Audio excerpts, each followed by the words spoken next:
Terima kasih Anda masih bersama kami di 60 Menit Special Report, membuka mata, mengungkap fenomena. Saudara, batasan usia maksimal jadi syarat banyak perusahaan untuk para pelamar. Meski pemerintah telah menetapkan batasan usia produktif dari 15 hingga 64 tahun. Namun, banyak pemberi kerja menerapkan batas usia maksimal 35 tahun. Akibatnya, pekerja yang kompeten dan memiliki kapabilitas pun harus berhadapan dengan diskriminasi usia.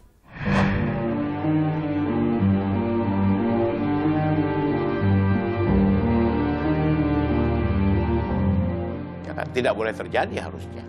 Karena ini kan usia 40-60 tahun, ini kan usia yang masih produktif sebenarnya kan.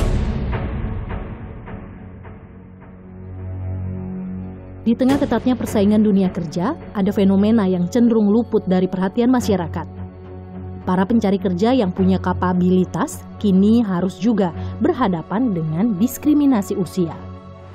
Pembatasan usia pekerja masih saja terjadi. Saya dengan mudah dapat menemukan berbagai lowongan pekerjaan yang membatasi usia, bahkan untuk pekerjaan yang semestinya bisa dikerjakan oleh pekerja lanjut usia. Praktik ini tentunya membuat peluang para pekerja usia lanjut kian terbatas. Lantas, mengapa praktik pembatasan usia masih terjadi? Saya menelusuri berbagai lowongan daring. Secara terang-terangan mensyaratkan pekerja berusia muda. Bak praktik normal, berbagai lowongan pekerjaan di Kementerian Ketenagakerjaan pun turut membatasi usia pekerja. Hal tersebut membuat pekerja berusia 40 tahun ke atas yang masih produktif sulit mendapat pekerjaan. Seperti yang dialami Barnel Tito. Usia saya saat ini 52 tahun, ya. Status saya saat ini sebagai all job seeker atau pencari kerja yang sudah berumur, ya. Kami teman-teman yang tergolong all job seeker itu terasa beratnya perjuangan untuk masuk kembali ke dunia kerja, ya. Sulit mendapat pekerjaan formal, Barnel Tito terpaksa bekerja sebagai pengemudi ojek online atau ojol untuk menafkahi keluarganya. Barnel telah mengajukan lamaran lebih dari 100 lowongan dalam setahun terakhir. Tak hanya melamar secara daring dan fisik, Barnel pun mencari informasi pekerjaan kepada kerabat dan relasi ojol. Sayangnya, Dewi Fortuna belum menghampiri Barnel. Tahun 2016, Barnel sempat menjabat kepala HR perusahaan manajemen properti di Jakarta dengan status karyawan tetap. Setelahnya, ia hanya berstatus karyawan kontrak di beberapa perusahaan tanpa kepastian. Lalu mereka punya usaha di rumah. Pernah menjadi pemberi kerja, kini Barnel malah kesulitan mendapat pekerjaan. Pendidikan sarjana hingga pengalaman kerja puluhan tahun ternyata bukan jaminan untuk memudahkan langkah ayah 4 anak itu. Barnel menduga usia menjadi kendala. Menginjak kepala 5, kesempatan untuk Barnel kian terbatas. Alasan mereka produktivitas adalah orang yang berada di dalam usia produktif itu biasanya memberikan kontribusi yang lebih baik dibandingkan dengan orang yang tidak berada dalam masa produktif. Tapi dalam konteks ini banyak orang yang lupa bahwa usia produktif itu berapa? Bayaran murah. Salah satu faktor kenapa rekrutmen itu memilih kandidat-kandidat yang muda, yang belum berpengalaman, karena faktor cost, faktor salary. Barnel menyayangkan praktik pembatasan usia yang diterapkan bahkan untuk pekerjaan yang semestinya bisa dilakukan pekerja usia senja. Ia menilai hal tersebut tak seharusnya dilakukan, sebab usia produktif yang ditetapkan pemerintah hingga 65 tahun. Salah satu syaratnya adalah maksimum usia 30 tahun atau maksimum usia 35 tahun. Alasannya pasti karena usia di bawah 35 itu adalah usia produktif. Padahal kenyataannya usia produktif itu sudah digambarkan bahwa antara 18 sampai 64. Artinya orang 40 tahun, orang 45 tahun, usia 50 tahun, mereka kan masih masuk dalam usia produktif. Tak jarang, Barnel menemui keluhan serupa di platform jejaring profesional LinkedIn, hingga ia memutuskan membuat komunitas Old Job Seeker alias OJ. Berdiri tahun 2019, lebih dari 2.500 orang bergabung di komunitas All Job Seeker dengan tujuan berbagi tips dan lowongan pekerjaan serta memberi dukungan moral. Saya melihat fenomena ini berpikir gitu ya. Kan teman-teman ini ngapain sih harus ngeluh seperti itu di sini gitu. Karena keluhan ini saya nilai tidak akan memberikan dampak positif ke mereka yang mengeluh, tapi justru akan menjadi bahan ejekan orang-orang yang kontra dengan keluhan-keluhan gitu. Nah, tujuannya di situ pertama adalah saya ingin kita saling menguatkan. Waktu itu saya masih kerja waktu itu. Saya ingin teman-teman All Job Seeker ini saling menguatkan. Usia kita waktu itu antara 35 sampai 55 tahun. Jadi kita menganggap sesuai dengan anggapan yang ada selama ini, dianggap tidak produktif itu usia 35 sampai 55 ya. Jadi usia itulah yang saya kumpulkan. Lalu saya katakan bahwa kita di sini, posisi kita ini berada dalam dianggap sebagai orang yang tidak produktif. Nah, mari di grup ini kita saling menguatkan.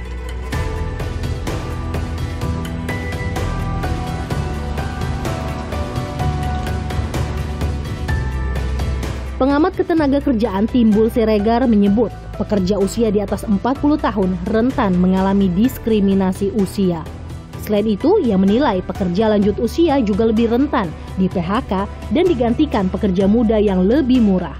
Tapi memang dalam fakta di lapangan terjadi bahwa usia-usia yang sudah di atas 40-50 itu mengalami diskriminasi secara halus karena pertama, mereka itu dianggap kurang produktif gitu ya. Yang kedua, kalaupun mereka sudah kerja lama, upahnya sudah besar sehingga dipikirkan oleh pengusaha ini perlu diganti dengan tenaga kerja yang lebih produktif, yang masih muda, yang memang juga upahnya murah ya. Timbul menilai solusi yang tepat ialah pemerintah menggencarkan pelatihan atau vokasi untuk pekerja lanjut usia. Menurut saya penting juga untuk bagaimana pemerintah mendorong terus pelatihan vokasional ini, pelatihan yang upskilling, reskilling dan sebagainya itu bisa diakses oleh pekerja-pekerja yang usia tua ini ya, yang belum pensiun, tapi mereka harus juga punya kemampuan kesadaran bahwa saya nggak akan selamanya di sini. Oleh sebab itu saya harus ikut pelatihan. Nah, ikut pelatihan ini akan menjadi alternatif dia untuk, saya selagi masih kerja, coba berwira swasta dengan sistem online. Praktisi HR, sekaligus Ketua Dewan Pengarah Gerakan Nasional Indonesia Kompeten, Yunus Triyonggo menyebut stereotip terhadap pekerja lanjut usia tidak tepat. Ia menduga praktik pembatasan usia masih terjadi karena tak seragamnya pengetahuan para praktisi HR terkait inklusi dan kesetaraan hak pekerja. Seorang HR practitioner itu kan selalu melihat pengetahuan secara normal ya, bahwa orang makin tua itu makin decline. Tapi ada satu yang dilupakan, orang makin tua tacit knowledge-nya makin menguat dan makin meningkat. Expertise levelnya juga makin bagus ya. Sehingga sebetulnya stereotyping bahwa usia itu menjadi pertimbangan dalam memilih-milih orang itu tidak tepat amat menurut saya ya. Kan kita sekarang ini lagi trennya di HR itu adalah ya DEI tadi ya, diversity, equity, dan inclusiveness. Jadi kesempatan lowongan kerja yang kita buka itu pun kita harus buka ke semua orang ya, apakah itu laki-laki atau perempuan, apalagi menuliskan usia ya. Menurut saya tidak perlu lagi kita memakai labeling seperti itu, fokus aja kepada kompetensi. Menanggapi fenomena diskriminasi usia tersebut, Wakil Menteri Ketenagakerjaan Arifian Syah-Nur menyatakan, praktik pembatasan usia tak seharusnya terjadi. Di sisi lain, belum ada regulasi dan sanksi yang bisa dikenakan kepada pihak yang membatasi usia pekerja. Ya kan, tidak boleh terjadi harusnya. Karena ini kan usia 40-60 tahun ini kan usia yang masih produktif sebenarnya kan. Usia yang kalau dalam segi pengalaman dia mungkin sudah punya pengalaman ya kan. Nah ini yang harus kita ingatkan bahwa usia 40-60 ini adalah usia yang masih sangat produktif begitu. Sementara ini sanksinya belum ada ya, aturannya belum ada, regulasinya juga belum ada. Tetapi kita menghimbau pada perusahaan-perusahaan tadi untuk tidaklah gampang memberlakukan PHK atau pemberhentian terhadap usia produktif tadi, ya kan. Ia menilai sulitnya para pekerja lanjut usia kembali ke dunia kerja disebabkan minimnya kualifikasi dan edukasi. Data Badan Pusat Statistik mencatat 70% pekerja di atas usia 40 tahun merupakan lulusan SD dan SMP. Menurut Afriansyah, program pelatihan dan jaminan kehilangan pekerjaan atau JKP bisa menjadi solusi. Nah, rata-rata mereka ini ya hanya tamat SMP, kemudian hanya tamat sekolah-sekolah yang tidak punya skill, ya kan, hanya jadi pekerja kasar. Nah, ini yang harus kita ciptakan skill tadi. Hanya Kementerian Tenaga Kerja melakukan beberapa program untuk pelatihan, kemudian program tenaga kerja mandiri, ya, JKP, jaminan kehilangan pekerjaan. Kita melatih, kita membiayai mereka sehingga mereka bisa berwirausaha. Undang-Undang Ketenagakerjaan tahun 2003 Pasal 5 menyebut, setiap tenaga kerja memiliki kesempatan yang sama tanpa diskriminasi untuk mendapatkan pekerjaan. Indonesia pun telah meratifikasi kesepakatan bersama Organisasi Perburuan Dunia atau ILO nomor 111. Inti dari kesepakatan ini adalah masing-masing negara bertanggung jawab untuk memastikan tidak ada diskriminasi bagi para pekerja dan pencari kerja.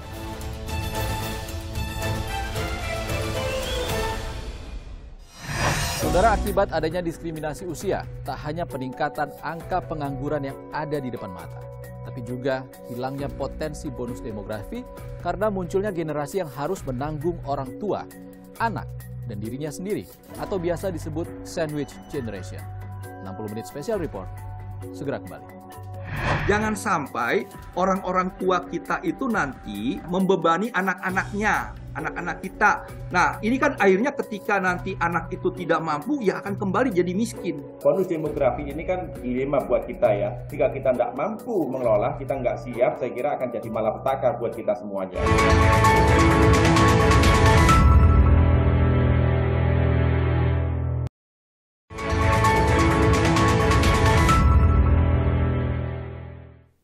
Masih bersama program 60 menit special report, membuka mata, mengungkap fenomena. Saudara, Badan Pusat Statistik mencatat ada sekitar 368.000 pekerja di atas usia 40 tahun yang di PHK akibat pandemi COVID-19. Para pekerja yang sebenarnya masih masuk kategori produktif dianggap sudah tak lagi memberi keuntungan bagi perusahaan dibanding pekerja usia muda. Tindakan ini justru berpotensi menebalkan jumlah sandwich generation atau para pekerja muda yang harus menanggung beban orang tua dan keluarganya sendiri. Alih-alih meningkat, ekonomi masyarakat pun makin terpuruk.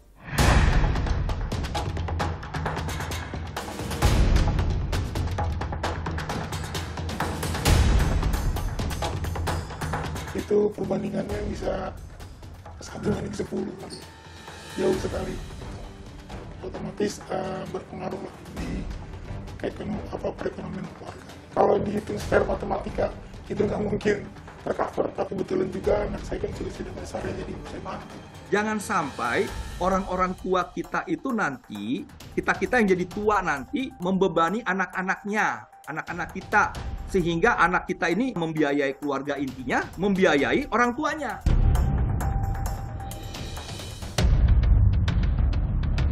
Pandemi COVID-19 memutus langkah karir banyak pekerja. Mereka yang muda relatif mudah bekerja di era menuju normal, namun tak berlaku untuk pekerja lanjut usia. Badan Pusat Statistik mencatat sebanyak 368.645 pekerja di atas usia 40 tahun mengalami PHK akibat pandemi. Tak sedikit di antara korban PHK tersebut yang hingga kini masih tertatih. Salah satunya Arya, bukan nama sebenarnya. Pria hampir berusia 50 tahun ini meminta identitasnya dirahasiakan karena khawatir makin sulit mendapat pekerjaan. Pasalnya sudah 3 tahun Arya mencari pekerjaan tetap, namun belum ada pinangan yang mampir. PHK karena COVID ya, perusahaan karena tidak menghasilkan akhirnya kita di PHK. Biasanya HRD yang menerima itu bilangnya ya seperti itu gitu, bahwa usia tidak produktif gitu, sudah tidak produktif lagi. Sedangkan saya kan orang-orang yang pengalaman dan profesional gitu ya, bukan masalah untuk mencangkul kan gitu ya. Mungkin bukan fisik yang saya lamar di situ, tapi kan kemampuan gitu kan ya. Tapi memang lagi-lagi rata-rata ya mereka terima ya seperti itu. Kalau udah umur di atas 40 itu udah tidak produktif. Sembari mencari pekerjaan tetap, Arya membantu usaha rumahan kue kering milik tetangganya. Pemasukan yang diterima dari pekerjaan serabutan selama ini tak mencukupi kebutuhan keluarga Arya. Sang anak yang sudah bekerja pun ikut menanggung pengeluaran rumah. Kalau untuk menurunkan pengeluaran sehari-hari itu yang saya bingung. Kalau dihitung secara matematika itu nggak mungkin tercover, tapi kebetulan juga anak saya kan sudah besar jadi bisa bantu. Apa yang dihadapi Arya lumrah ditemui keluarga Indonesia. Usia masih produktif, namun sulit mendapat pekerjaan hingga akhirnya harus membebankan kebutuhan ekonomi kepada anak. Badan Pusat Statistik mencatat angka rasio ketergantungan tahun 2020 sebesar 47,7%. Ini artinya setiap 100 penduduk usia produktif menanggung 48 penduduk usia tidak produktif. Sedangkan pada 2021 dan 2022, rasio ketergantungan menurun tipis menjadi 45% dan 44%. Pengamat ketenagakerjaan Timbul Siregar menyebut, tingginya rasio ketergantungan berdampak panjang, mulai dari munculnya generasi sandwich, kemiskinan, kriminalitas, hingga kontraproduktif bonus demografi. Perlu diingat, populasi angkatan kerja usia di atas 40 tahun pun cukup besar, nyaris 70 juta orang. Pemerintah harus membenahi sistem pengiuran jaminan pensiun. Caranya dengan membolehkan korban PHK mengiur secara mandiri, guna memenuhi syarat iuran 15 tahun. PP 45 tahun 2015 yang mengatakan minimal masa iur itu 15 tahun. Jadi kalau dia sekarang bekerja, baru mengiur misalnya 11 tahun. Nah, ketika itu di PHK karena usianya udah relatif kata pengusaha tua dan sebagainya. Nah, ketika dia di PHK, oke, dia bisa bekerja di ruang wira swasta. Tetapi dia tidak bisa untuk melanjutkan iuran jaminan pensiun. Nah, ini yang menurut saya harus juga dipikirkan oleh pemerintah untuk diubah regulasi yang sekarang ini di PP 45 tahun 2015 yang memang harusnya membolehkan pekerja-pekerja yang ter-PHK ini ketika dia berwira swasta, dia melanjutkan untuk membayar iuran sehingga dia bisa memenuhi masa iur 15 tahun. Ini mengurangi ataupun menekan jumlah generasi sandwich. Jangan sampai orang-orang tua kita itu nanti, kita yang jadi tua nanti membebani anak-anaknya, anak-anak kita. Nah, ini kan akhirnya ketika nanti anak itu tidak mampu, ya akan kembali jadi miskin. Ini akan menjadi kontraproduktif terhadap bonus demografi kita. Orang-orang produktif tidak bisa memberikan nilai tambah, tapi malah memberikan sesuatu yang bersifat negatif. Di sisi lain, Timbul mengatakan penurunan pesangon PHK di era Undang-Undang Cipta Kerja mendorong perusahaan mengganti pekerja lanjut usia. Jadi ini juga PP 35 lebih memicu, lebih mendorong semangat untuk mengganti pekerja-pekerja yang lama ini. Ya, kalau yang di Undang-Undang 13 mungkin mereka akan mengganti dengan biaya kompensasi PHK yang relatif lebih mahal. 2 kali misalnya efisiensi. Kalau di sini relatif 1 kali ya, misalnya nilainya 1 kali undang-undang, jadi relatif lebih murah, jadi lebih memudahkan untuk mengganti pekerja-pekerja yang sudah usianya lanjut ataupun pekerja-pekerja yang sudah bekerja lama di sana.